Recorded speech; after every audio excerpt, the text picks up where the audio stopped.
Hello everyone. आज हम बात करेंगे घृत कुमारी यानी एलोवेरा के बारे में। इसका वैज्ञानिक नाम भी एलोवेरा ही होता है और अंग्रेजी नाम इंडियन एलो।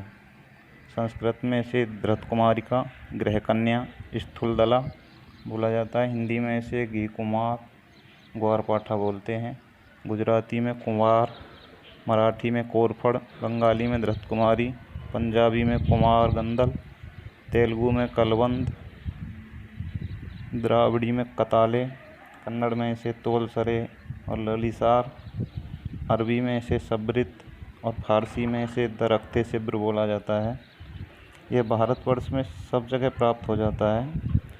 प्राय इसको लोग घरों के अंदर गमलों आदि में लगा लेते हैं। इसमें तना नहीं होता है,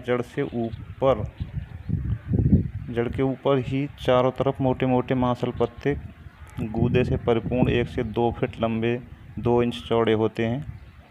इनके किनारों पर छोटे छोटे कांटे होते हैं जिससे ये आरी की तरह दिखते हैं। छुप के मध्य से लंबा पुष्प ध्वज निकलता है जिसमें रक्ताभ पुष्प शीतकाल के अंत में लगते हैं। इसके पत्तों को काटने पर पीताभ वर्ण का पिच्छल द्रव्य निकलता है जो ठंडा होने पर जम जाता है। इसे कुमारी सार कहते हैं। अब इसके रासायनिक संगठन के बारे में बात करते हैं। कुमारी सार में एलोइन ग्लूकोसाइड समूह होता है। एलोइन का मुख्य घटक बर्बिलोइन नामक हल्के पीले रंग का स्फटिकीय ग्लूकोसाइड है। इसके अतिरिक्त कुछ राल तथा एक सुगंधित तेल होता है। एलोवेरा के गुणधर्म: यह पचने में भारी, स्नंद, पिच्छल, कटु, शीतल और विपाक में तिक्त है। घृत कुमारी दस्तावर, शीतल, तिक्त नेत्रों के लिए हितकारी। रसायन: मधुर, पुष्टिकारक, वीर्यवर्धक और वात, विषगुल्म, प्लीहा, यकृत, अंडवृद्धि, कफ, ज्वर, ग्रंथि, अग्निदाह, विस्फोटक, पित्त, रुधिर विकार तथा त्वचा रोगनाशक है। अल्प मात्रा में यह दीपन, पाचन वेदन, यकृत उत्तेजक तथा बड़ी मात्रा में विरेचन और कृमिघ्न है। यह स्निग्ध, पिच्छल और उष्ण होने के कारण गर्भाशयगत रक्त संवहन को बढ़ा देता है तथा गर्भाशय की पेशियों को उत्तेजित कर उनका संकोच बढ़ा देता है। इस कारण यह आर्तव जनन और गर्भस्रावकर है। अब दोस्तों एलोवेरा के औषधीय प्रयोगों के बारे में बात करते हैं। शिरोवेदना में कुमारी के गूदे में थोड़ी मात्रा में दारू हरिद्रा का चूर्ण मिश्रित कर गर्म करके वेदना स्थान पर बांधने से वातज तथा कपज सिरसूल में लाभ होता है। इंद्रलोक में रक्त घृत कुमारी, जिसमें नारंगी और कुछ लाल रंग के पुष्प लगते हैं, के गूदे को स्प्रिट में गलाकर सिर में लेप करने से बाल काले हो जाते हैं।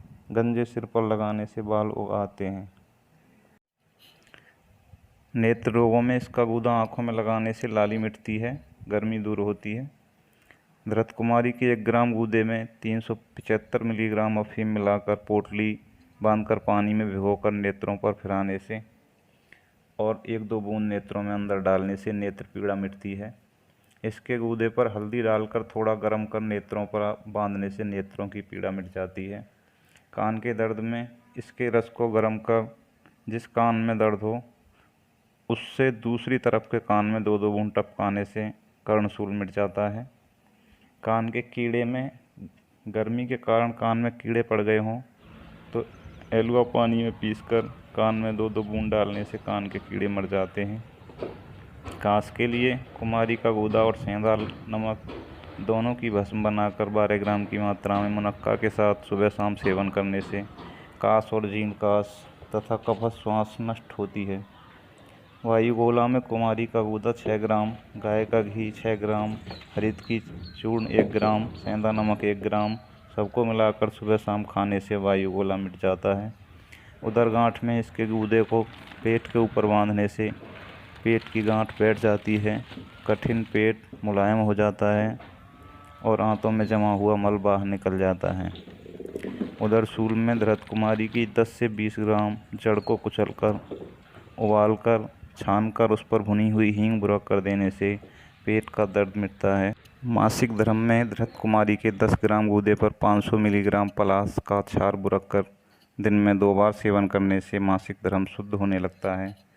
मूत्रकृच्छ में धृत कुमारी के ताज़े 5 से 10 ग्राम गूदे में शक्कर मिलाकर खाने से मूत्रकृच्छ और दाह मिटती है। रक्तार्स में अड़साकुर में कुमारी के 50 ग्राम गूदे में 2 ग्राम पिसा हुआ गेरू मिलाकर इसकी टिकिया बनाकर रुई के फोहे पर फैलाकर गूदा स्थान पर रखकर लंगोट की तरह पट्टी बांध लेनी चाहिए। इससे मस्सों में होने वाली जलन और दर्द का शमन होता है और मस्से सिकुड़ कर दब जाते हैं। यह प्रयोग रक्तार्स में भी लाभदायक है। बच्चों की कब्जियत में छोटे बच्चे की नाभि पर साबुन के साथ इसके गूदे का लेप करने से दस्त साफ होता है।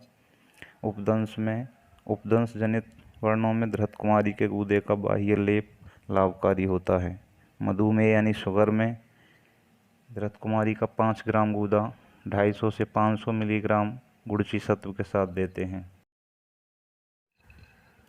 कामला में एलोवेरा का 10 से 20 मिलीलीटर रस दिन में 2 बार या 3 बार पिलाने से पित्त नलिका का अवरोध दूर होकर लाभ हो जाता है। इस प्रयोग से नेत्रों का पीलापन एवं कब्ज दूर हो जाता है। इसके रस का रोगी की नाक में नस्य देने से नासास्राव पीत वर्ण का होने से लाभ होता है। कुमारी लवण को 3 से 6 ग्राम तक की मात्रा में छाछ के साथ देने से पलीहा वृद्धि, यकृत वृद्धि, आद्यमांशूल और अन्य पाचन संस्थागत विकारों में लाभ होता है। कुमारी के पत्तों का गूदा निकालकर शेष छिलकों को मटकी में भरकर बराबर मात्रा में नमक मिलाकर मुंह बंद कर कंडों की अग्नि में रख देते हैं।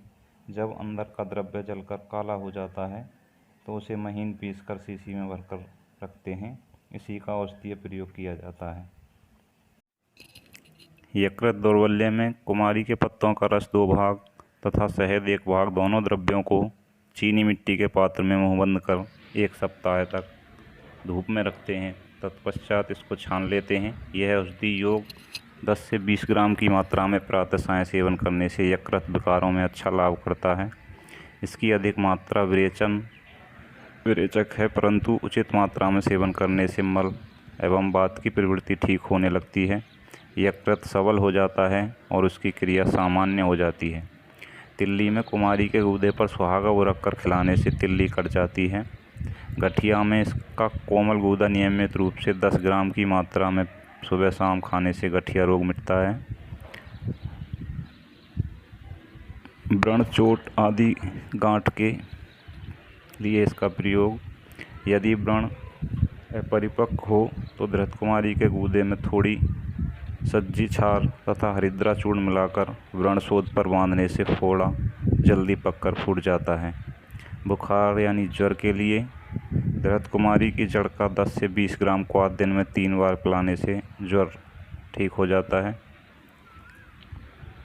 फोड़े के लिए यदि फोड़ा पकने के नज़दीक हो तो धृत कुमारी का गूदा गर्म करके बांधने से फोड़ा और शीघ्रता से पककर फूट जाता है। जब व्रण फूट जाता है तो गूदे में थोड़ा हरिद्रा चूर्ण मिलाकर बांधने से व्रण शोधन होकर घाव जल्दी भर जाता है। गांठों की सूजन पर कुमारी के पत्तों को एक ओर से छीलकर तथा उस पर थोड़ा हरिद्रा चूर्ण बुरक कर तथा कुछ गर्म करके बांधने से लाभ होता है। चोट, मोच तथा कुचले जाने पर शोध, वेदना आदि लक्षण युक्त विकार पर एलोवेरा के गूदे में अफीम तथा हल्दी चूर्ण मिलाकर बांधने से आराम मिलता है।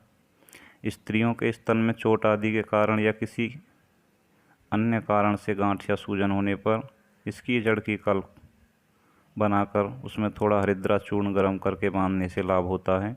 इसे दिन में 2-3 बार बांधना चाहिए। धृत कुमारी का गूदा व्रणों को भरने के लिए सबसे उपयुक्त औषधि है।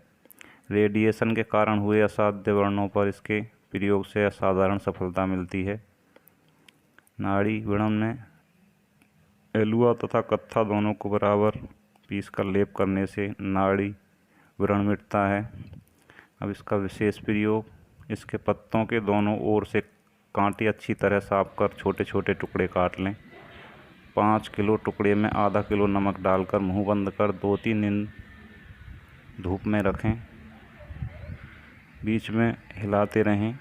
3 दिन बाद इसमें 100 ग्राम हल्दी, 100 ग्राम धनिया, 100 ग्राम सफ़ेद जीरा, 50 ग्राम लाल मिर्च, 60 ग्राम भुनी हींग, 300 ग्राम अजवाइन, 100 ग्राम सूंठी, 60 ग्राम काली मिर्च, 60 ग्राम पीपल, 50 ग्राम लौंग, 50 ग्राम दालचीनी, 50 ग्राम सुहागा, 50 ग्राम अकरकरा, 100 ग्राम काला जीरा, 50 ग्राम बड़ी इलायची, 300 ग्राम राई को महीन पीस कर डालें। रोगी के बल के अनुसार 3 से 6 ग्राम तक की मात्रा में सुबह शाम देने से पेट के बाद कफ संबंधी सभी विकार मिटते हैं। सूखने पर अचार, दाल, साग आदि में डालकर प्रयोग करें।